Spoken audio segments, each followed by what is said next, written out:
Hello everybody, this is Jansaurus here. We focus on Budget Magic the Gathering, and today I am bringing you a budget commander deck of Wilhelt the Rotcleaver. Wilhelt the Rotcleaver is a 3/3 zombie warrior for 2 blue-black, and whenever another zombie you control dies, if it didn't have decay, create a 2/2 black zombie creature token with decay. At the beginning of your end step, you may sacrifice a zombie. If you do, draw a card. So Wilheldt is a very, very great value engine for a zombie tribal deck. Not only does he give you a source of card draw at the end of your turn, but he also offers you a little bit of removal protection and added benefits for sacrificing your own zombies by creating another token for you. So like I said, this is going to be a zombie tribal themed deck, but it also has the win condition of either overwhelming your opponent with your tokens or slowly draining and pinging down your opponent's life totals. Alright, here we go. And of course I want to thank you for recommending this. One of my followers, Arga, I would love a video of Wilheldt the Rotcleaver, love your videos, and she wanted an original deck, so I hope this satisfies your itching. I had a lot of fun making this deck, and I appreciate all of your support. Alright, let's start by rocking out. First we're going to start off with Charcoal Diamond for 2 CMC. It taps and adds a black. Commander Sphere is 3 CMC, and you tap and add 1 mana of any color in your color's commander's identity. And then you can also sacrifice it late game and get another card draw. More than likely you will not need this. We do have a good amount of card draw plus our commander. Sky Diamond is 2 CMC, and it taps and adds a blue. We do not have a whole lot of blue resources in this. This is just in case we only draw swamps. We can easily play our blue creatures with this Sky Diamond. And then Heraldic Banner, 3 CMC. You will want to choose black, and creatures you control of the chosen color get +1/+0, and then it taps to add 1 mana of the chosen color. You could use this to choose blue if you really need to. Again, I would highly suggest not doing that because every single one of our tokens are going to be black tokens and not blue tokens. So that I would highly, highly recommend just always putting this down as a black banner. Alright, here we go with our card draw. Starting off with Liliana's Standard Bearer. For 2 and a black with flash, when Liliana's Standard Bearer enters the battlefield, draw X cards, where X is the number of creatures that died under your control this turn. This is an amazing board wipe protection, even if it's not used in that circumstance. If we swing with all of our decay tokens, they have to die at the end of the combat phase. So if we have 3 or 4 decay tokens, this is just almost a free draw 3 for just attacking with our tokens. It is can easily get us 2 to 3 to 4 tokens or card draws just by playing this at the right time. And then we have Undead Augur for black. Whenever Undead Augur or another zombie you control dies, you draw a card and you lose 1 life. You have to be careful with this card. Yes, it does get you a lot of card, but you also want to have at least some sort of life gain on your side of the battlefield, or else you can easily just drain yourself out of this game. Shadows of the Past, while not necessarily card draw, it is card selection, and that is almost good enough. Shadows of the Past is a 1 and a black enchantment, and whenever a creature dies, scry 1. And you can pay 4 and a black, each opponent loses 2 life, and you gain 2 life. And you can only activate this if there are 4 more creature cards in your graveyard. That should not be a problem. For that, I wouldn't recommend saving your mana specifically for this, but it is there if you need to, if you have extra mana just laying around. And then Village Rites. For 1 black, you sacrifice a creature and you draw 2 cards. Again, if we have Wilhelt out, if we sacrifice a non-decayed zombie token, we will pretty much reimburse ourselves with a decayed zombie token and draw 2 cards. So we lose almost 0 value by playing Village Rites. Plumb the Forbidden for 1 and a black, and as an additional cost of the spell, you may sacrifice 1 or more creatures. When you do, copy the spell for each creature sacrificed this way. You draw a card and you lose 1 life. So what you can sneakily do is you can attack with your decayed zombie creature tokens, and before the end of the combat step, you can sacrifice them all to Plumb the Forbidden.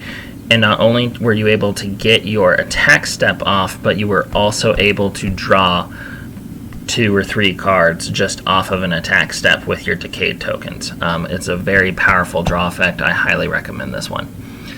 Cemetery Recruitment. 1 and a black, return target creature card from your graveyard to your hand. If it's a zombie card, which more than likely it will be, you draw a card. And then Diabolic Tutor. It's not necessarily a draw card, but it's a tutor effect, and that is it's putting a card in your hand. It's better than a draw effect. Search your library card or library for a card. Put that card into your hand, then shuffle your library. And then Eloise, Nephilian Sleuth. 3 blue and a black. Whenever another creature you control dies, investigate, and whenever you sacrifice a token, surveil 1. So this is a very unique draw effect in this deck. Not only do you get value for your creatures dying, which is going to happen a lot, you get clue tokens, which can lead you to card draw, but it also leaves you with a little bit of card selection whenever you sacrifice a token, and that doesn't just include the clue tokens. That also includes our zombie tokens as well.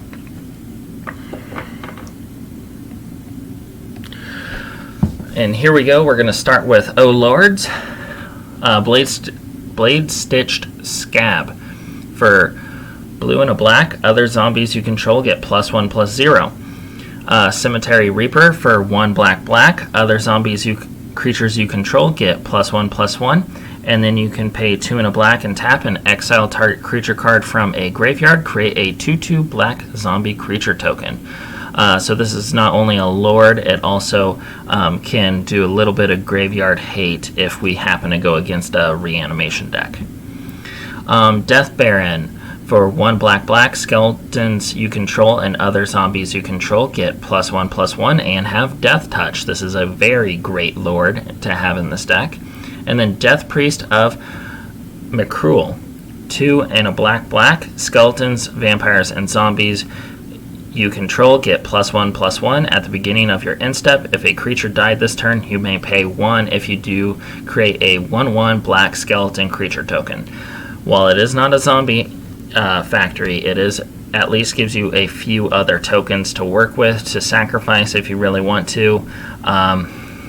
But it is here as a pretty good Lord, and there are a few skeletons in this deck as well. Diregraph Captain. For 1 blue and a black with Death Touch, other zombie creatures you control get +1/+1, and whenever a zombie you control dies, target opponent loses 1 life.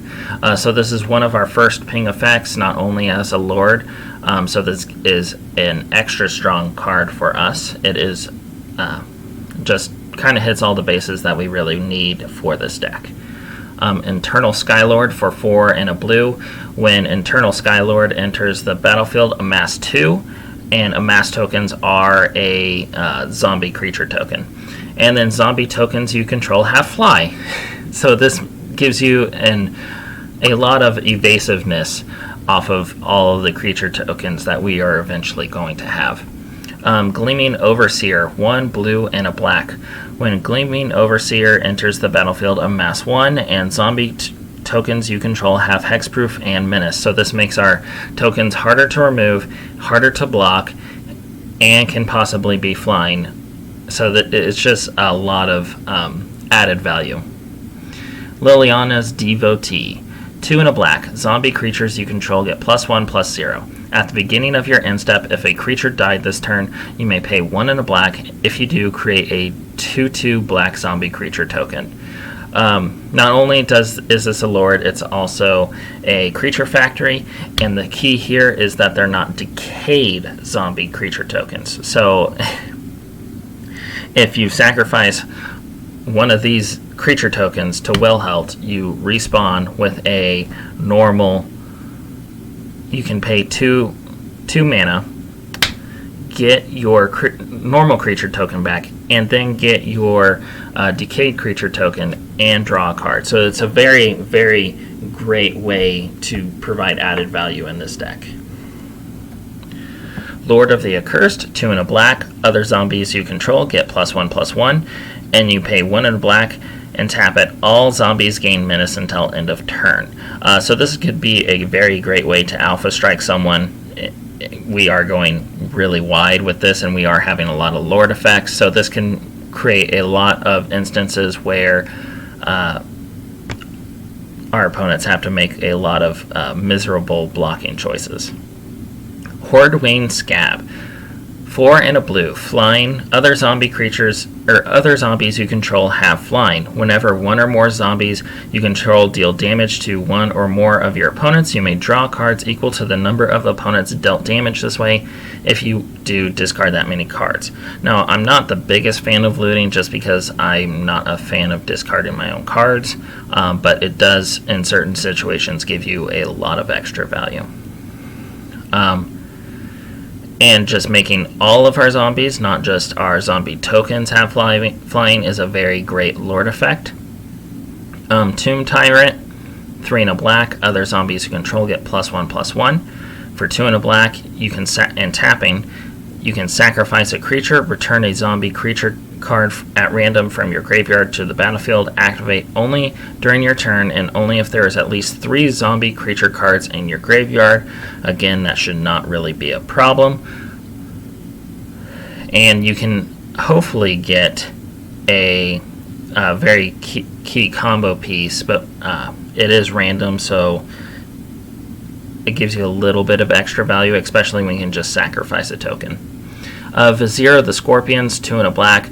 When Vizier of the Scorpions enters the battlefield, amass 1. Zombie tokens you control have Death Touch. So not only do they block harder if they don't have Decay, but if they attack, your opponent really just has to let that damage go through, or else they end up losing everything that they block with. So it's a very, like I said, all of these lords kind of end up with a very unfortunate blocking situation for our opponents. And here's our last lord, named Wonder, for 3 and a blue. It has flying, and as long as Wonder is in your graveyard and you control an island, creatures you control have flying. So this is all creatures, not necessarily zombies, which does matter because we do have a fair amount of demons in here. We do have to get this into our graveyard, which isn't that hard with surveilling. We do have a few sacrifice outlets, so there should be plenty of ways to get this 4 mana 2/2 into our graveyard. Now we have a few anthems. Graph Harvest. For 1 black, zombies you control have menace, and then you can pay 3 and a black, exile a creature card from your graveyard, put a 2/2 black zombie creature token on the battlefield. Again, just makes your zombies harder to block. Liliana's Mastery. For 3 black, zombies you control get +1/+1, and when Liliana's Mastery enters the battlefield, create 2 2/2 black zombie creature tokens. And now we're going to start off with the Undead Horde. These are all of our creature factories.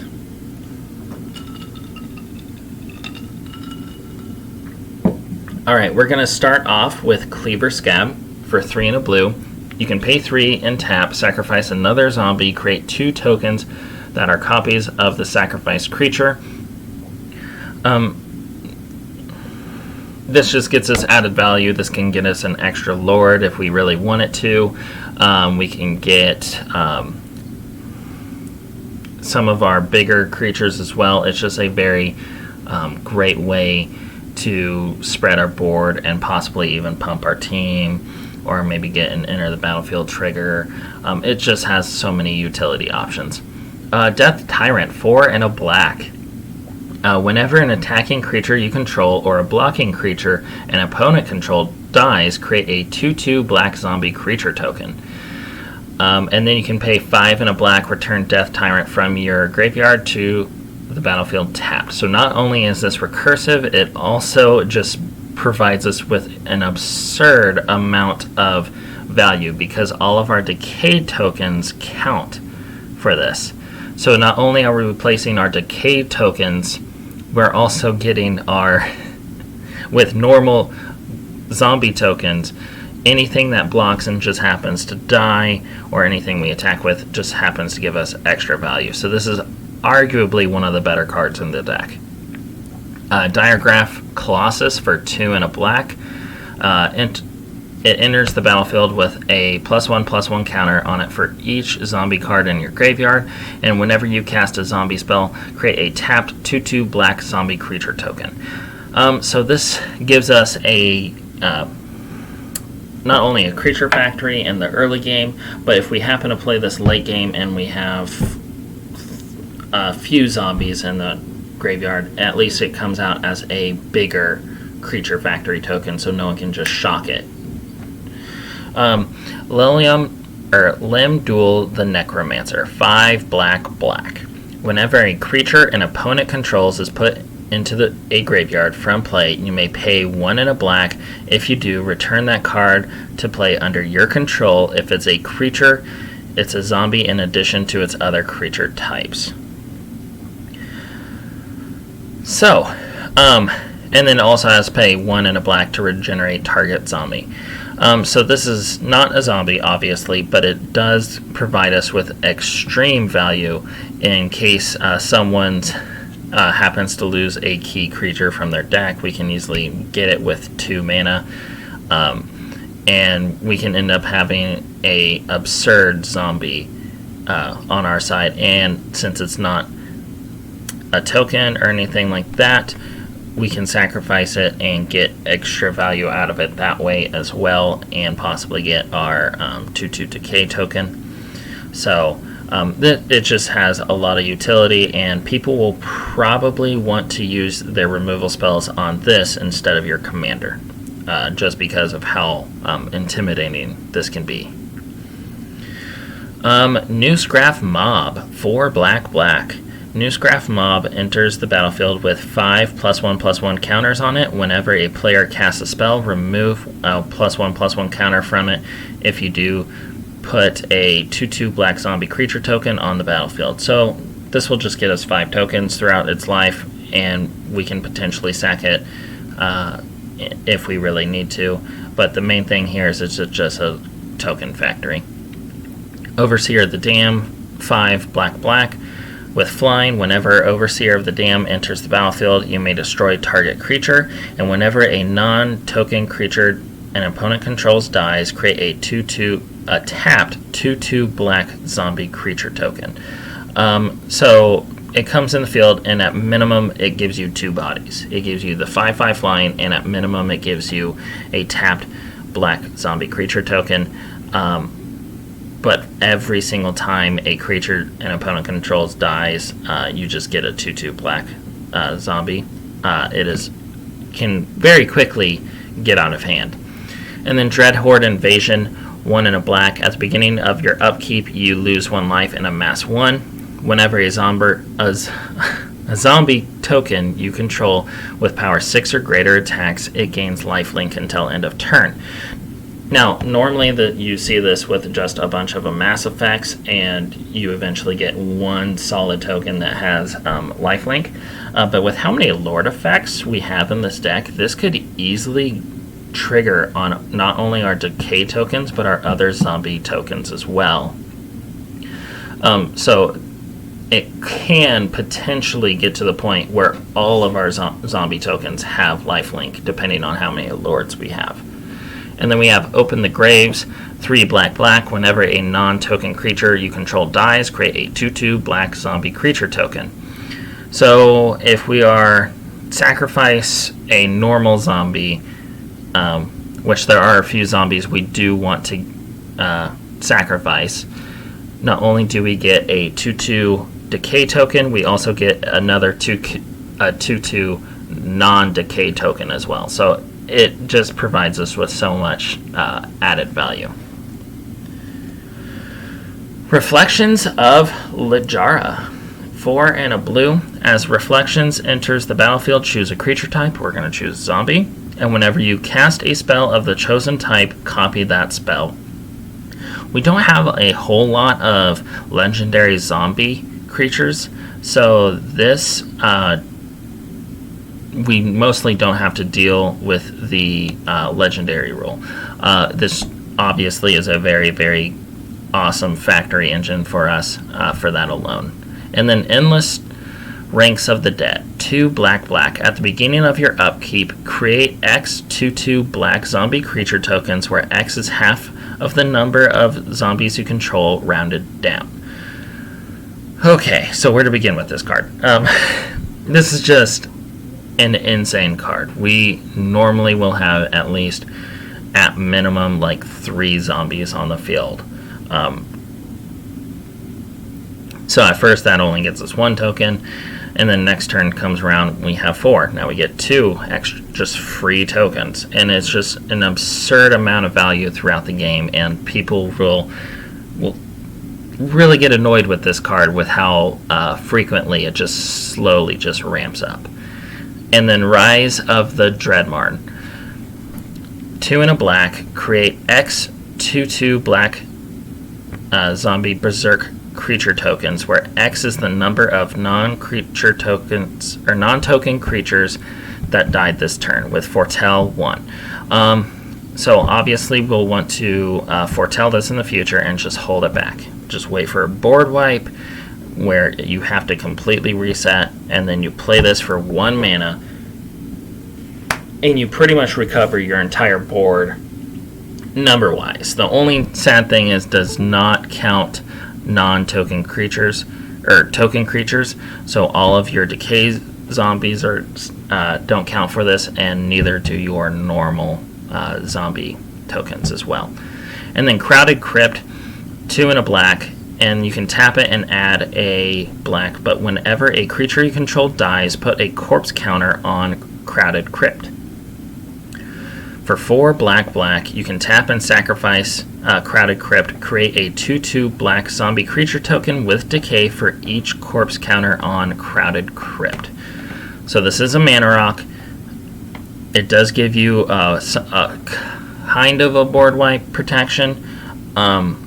The only downside about this card is that the zombie creature tokens it comes out with have decay, so you can't get the extra bonus value with Wilhelt. Other than that, these are probably some of the best cards in this entire deck. Reflections just gives you a ton of value. You can get multiple lords off of just playing 1 zombie. Endless Ranks just gives you a ton of tokens. Rise of the Dreadmarn can, if there's a board wipe, I forgot to mention this, it doesn't just count your creatures, it's everyone's creatures. So having that 1 extra mana for a board wipe is very key when you have this card Foretelled, because you can just get 15, 20, possibly even 30 zombie tokens just off of 1 mana.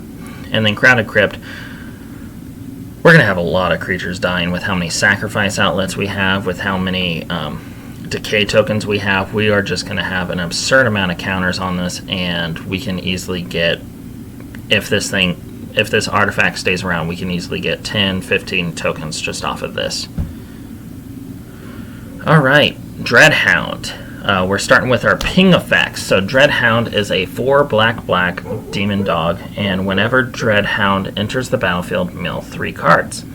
When a creature dies or a creature card is put into a graveyard from a library, each opponent loses 1 life. Falconwreath Noble, 3 and a black, flying, and whenever Falconwreath Noble or another creature dies, target player loses 1 life and you gain 1 life. This is not as great of a ping effect because you have to select your person that you're pinging, and that can make the other person feel a little bit, well, obviously targeted, so that might not make you as much friends as each opponent losing a life. And then Sir Conrad the Grim, 3 black, whenever another creature dies or a creature card is put into a graveyard from anywhere other than the battlefield, or a creature card leaves your graveyard, Sir Conrad the Grim deals 1 damage to each opponent, and then you can pay 1 in black, and each player puts the top card of their library into their graveyard.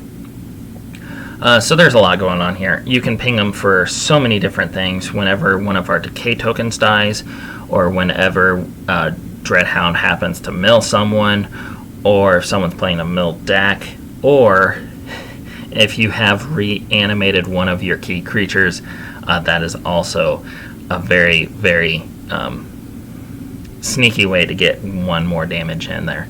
Vengeful Dead, for 3 and a black, whenever Vengeful Dead or another zombie is put into a graveyard from play, each opponent loses 1 life. The only sad thing about Vengeful Dead is that it does not say dies. It has to be put into the graveyard, so all your tokens technically don't go to the graveyard. But this is still a ping effect, so it is a very, and at least it hits every opponent instead of just 1.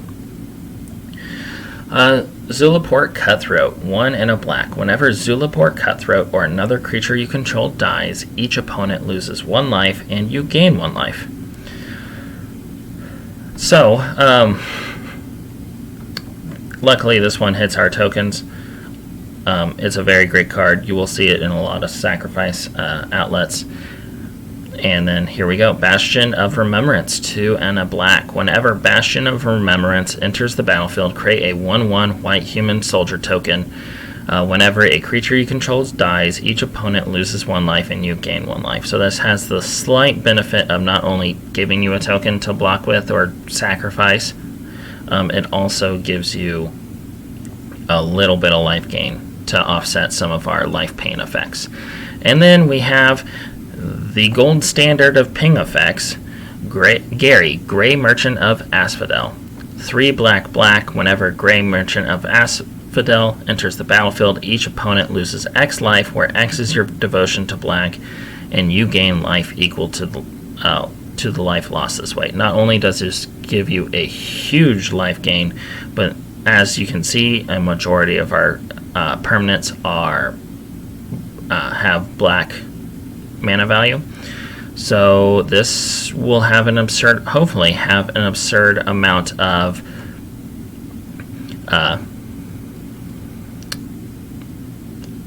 life swing for you. I would like to point out that you can sacrifice this while tapping and paying 3 to get 2 clones of this, and then all of a sudden 2 of these effects go off. And since your tokens technically still have the same mana value as your original card, this will both trigger the devotion plus 2 of Gary's devotion. So this will hit for whatever you normally had on the field plus 4 for each Gary, and then multiply that by 2. It can just pretty much, and that can, if 1 Gary can't win you the game, 3 definitely can. So if you do have that mana, I say go for it. That is an absurd amount of life swing, and people will probably just, like, their jaws will probably just drop if you can pull that off. Like I said, it just can deal an absurd amount of pinging effect just like that. It's very, very fun. Alright, now we're going to start raising the dead. First we have Ashen Ghoul for 3 and a black. It has haste. It's a 3/1 zombie. But you can pay black and return Ashen Ghoul from your graveyard to play this ability, or play this ability only during your upkeep and only if there are 3 or more creature cards above Ashen Ghoul. So yes, it does have a slight restriction, but more than likely eventually you are going to be able to reanimate Ashen Ghoul and more just get the extra value, and plus it's only 1 mana to return it when it originally cost 4. It's a great deal, and almost no one plays this card. Bone Knitter, 1 and a black for a zombie cleric for 1, and then you can also pay 1 and a black, regenerate target zombie. This can just save a key creature. This could either save a Lord or a token creator. It's just a very strong effect just on that. I would almost never play this for its morph cost, because it is never worth it to not have it face up on the field. Gravedigger, 3 and a black. When Gravedigger enters the battlefield, you may turn target creature card from your graveyard to your hand. Again, this can get you a key creature. This could just get you another Gary, so you can possibly have 4 uses of it. It's just a very handy utility creature. Gravespawn Sovereign, 4 black, tap 5 untapped zombie creature, or zombies you control. Put target creature card from a graveyard onto the battlefield under your control. I just want to point this out. You don't necessarily have to choose a zombie. You can pick out whatever card that you really want from some other graveyard. But you probably will get a majority of the use out of picking out a key zombie. And this does give you added benefit for tapping your decay tokens if you're not going to attack that turn, just because they can't defend anyway, so you might as well get a few extra added value out of them. Ghoul's Night Out, 3 black. For each player, choose a creature card in that player's graveyard. Put those cards onto the battlefield under your control. They're black zombies in addition to their other colors and types, and they gain decay. This is just pick 4 creatures. This does include you, so that's a nice little touch. The sad thing is that they do have decay, so you can't get the extra value off of Wilhelt, but it is a very fun reanimation tool. Victimize, 2 and a blacks. Choose 2 target creature cards in your graveyard, sacrifice a creature. If you do, return the chosen cards to the battlefield tapped. Again, this can get you key creatures, perhaps another Gary, and more than likely you will be sacrificing either a 2/2 zombie token or a 2/2 zombie token with decay. Doesn't really matter at that point. It just gives you an absurd amount of value for sacking a single token. Grimoire of the Dead, for 4 CMC. You pay 1 and you can tap it to discard a card to put a study counter on Grimoire, and then you can tap it, remove 3 study counters from Grimoire of the Dead, sacrifice it, put all creature cards from all graveyards onto the battlefield under your control. They're black zombies in addition to their other colors and types. This can be a huge reanimation effect. More than likely someone will try to destroy this. If not, this can easily just win you the game if it's late enough in the game. Zombie Apocalypse, 3 black. Return all zombie creature cards from your graveyard to the battlefield tapped, then destroy all humans. That last little effect will almost never come up, but it is a nice little added little kind of tacked on effect right there. But the first part can just save you from a board wipe and just easily set you back up with all of your Lord effects. It's just an amazing card. I love this. Okay, we're going to go into some of our utility pieces. First, we have a Cursed Horde for 3 and a black. You get a zombie with the effect 1 and a black. Target attacking zombie gains indestructible until end of turn. This gives you a little bit more freedom, gives you a little bit more attacking options in case you really don't want to lose something. Butcher of Malachar. 5 black with flying. Whenever Butcher or of Malachir or another creature you control dies, each opponent sacrifices a creature. This can be brutal with how many sack effects we have in this deck, which the next one is an amazing sack effect. Carrion Feeder for 1 black. Just a single black mana. Carrion Feeder can't block. Sacrifice a creature, put a +1/+1 counter on Carrion Feeder. This is a free sack outlet that we can use to destroy all of our zombie tokens, get decay tokens, sacrifice all those, and either ping our opponents for a billion, have them sacrifice all of their creatures. It is a very, very, I can't stress how important it is to have a sacrifice outlet, a free sacrifice outlet in this deck. Ravenous Rotbelly for 4 and a black. When Ravenous Rotbelly enters the battlefield, you may sacrifice up to 3 zombies. When you sacrifice 1 or more zombies this way, each opponent sacrifices that many creatures. It just gives you a little bit added value, especially if you can sacrifice 2/2 tokens and get 2/2 decay tokens as well. Shambling Ghast for a single black mana. When Shambling Ghast dies, choose 1. Target creature an opponent controls get -1/-1 until end of turn, or you create a treasure token. Most likely you will use that to create a treasure token, but I can see you using the -1/-1 effect to potentially take out a little like Elf Lord or Mana Dork if you are really afraid of green going off early. Eaten Live.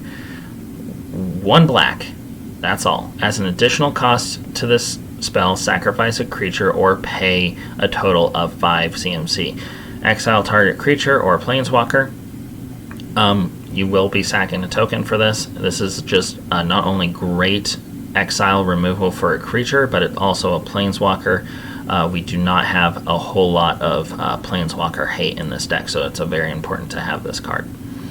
Murder. 1 black for instant destroy target creature. Just great removal. And Never to Return. For 1 black destroy target creature or planeswalker. Again, that planeswalker hate. And then return is 3 and a black. Exile target card from a graveyard. Create a 2/2 black zombie creature token. So, like I said, in case we're going against a reanimation deck, that's just that little bit of graveyard hate on everyone else is just a very great option to have, since reanimation is such a popular theme. Tragic Slip. For a single black mana, target creature gets a -1/-1 until end of turn, but it also has Morbid. That creature gets -13/-13 until end of turn instead if a creature died this turn. So you can pay 1 mana and completely get rid of a Blightsteel Colossus. That is just absurd value. Definitely keep this. Creatures are going to be dying left and right no matter what, even if you play this on our end step after Wilhelt sacrifices a creature token to draw a card. You're almost guaranteed at least at one point to get the -13/-13 effect. And then Empty the Laboratory. For X blue, sacrifice X zombies, then reveal cards from the top of your library until you reveal a number of zombie creatures cards equal to the number of zombies sacrificed this way. Put those cards onto the battlefield and the rest on the bottom of your library in a random order. So the game plan for this is obviously sack your tokens and go digging for hopefully to get more lords, more evasive effects, more creature factories, just trying to get as much value as you can for just throwing away tokens. Alright, so the value of our deck on TCG Player is $34 without shipping. For Card Kingdom, it is $50. It's just a flat $50. You just don't have to worry about shipping with Card Kingdom. I know that TCG Player can be cheaper, and I know that the cart optimizer makes quite a bit of difference, but again, with these large commander decks, sometimes the cart optimizer just crashes. If TCG Player could fix that issue, that would be amazing, just because sometimes I've literally clicked cart optimize, walk away, come back in 2 hours and my cart's just still spinning there. It's just, sometimes I love TCG Player, but at the same time it's like just that little bit more convenience could have been amazing. The average deck cost is $273. That is from Card Kingdom. So we are going with 1/5 of the budget of the average Wilheldt deck. So in my opinion, that's amazing. And if you go from TCG Player, we are 1/8 of the budget of an average Wilheldt, the Rotcleaver deck. In my opinion, this is a very fun deck. We'll get to that here in a little bit. There is one more thing that I possibly want to talk to you about. It is a potential combo that you can easily set up in this deck. We have so many ping effects that go off of when creatures you control die. So we have March of the Machines. 3 and a blue enchantment. Each non-creature artifact is an artifact creature with power and toughness equal to its converted mana cost. This hits every kind of artifact. This hits equipments. This hits clue tokens. This hits literally everything. We do have to have a Bastion of Remembrance or another ping effect on the field, or else we actually not necessarily lose the game, but the game just ends right here. So you have to have a ping effect. And then the next one is Pitiless Plunderer. For 3 and a black, whenever another creature you control dies, create a colorless treasure artifact token with sacrifice this artifact, add 1 mana. So the way it goes is that you play March of the Machines, you play Pitiless Plunderer, you have one of your creatures die either due to a sacked effect or anything like that, and then this just goes off. You get a free treasure token, which, since it has a 0 CMC, instantly dies because of March of Machines, so it has 0 toughness and 0 defense, which then triggers Bastion of Remembrance, and also triggers Pitiless Plunderer, which gives you another free treasure token, and it just completely just keeps on going until it eventually just drains out all your opponents. This is literally an infinite combo that no one can stop if they can't remove your ping effects or your Pitiless Plunderer. I would have put this in the deck, but it is a very, very hard decision for me to include a $10 card, which is Pitiless Plunderer, in this deck. March of Machines is less than $1. That is very easily affordable. But Pitiless Plunderer, I think, is like averaging like $13 right now for an uncommon. Like, if we could ever get a reprint for this, I would definitely appreciate it. I would put this in so many decks. It gives you so much value for sacrifice decks. But alas, I just want to put this out, since we are a sacrifice commander that is Dimir, has access to this combo. I just have to point this out. This is a very, very mean and out of nowhere combo that can instantly just win you the game. Alright, let's go to the lore. Wilheldt was a very attractive lumberjack who thought very highly of himself and refused to marry anyone who wasn't as impressive as himself.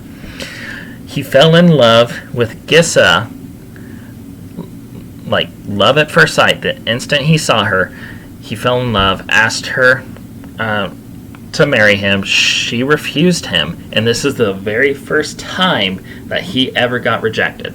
So Wilheldt was distracted from his first ever rejection and dies at his job from a tree cutting accident. His desire for Gissa made him come back to life that night, and he spent his time trying to impress Gissa by building an undead army and causing massive chaos through the countryside of Innistrad as a wedding gift for Gisa. Gisa, who can't even remember his name correctly, refused him again, leading him to attack Gisa at her city of Thraben. So it's just, oh, there's so much here. Oh gosh. Okay, so Gisa again refuses, leading him to siege the city, but Gisa's army is so much stronger than Wilheldt's that he leaves again after losing, and then Gisa gets bored of being in Thraben and then leaves to go to live with her brother. Oh, there's so much here. So first of all, Thraben is one of the main cities in Innistrad. You've seen it in many other lore effects.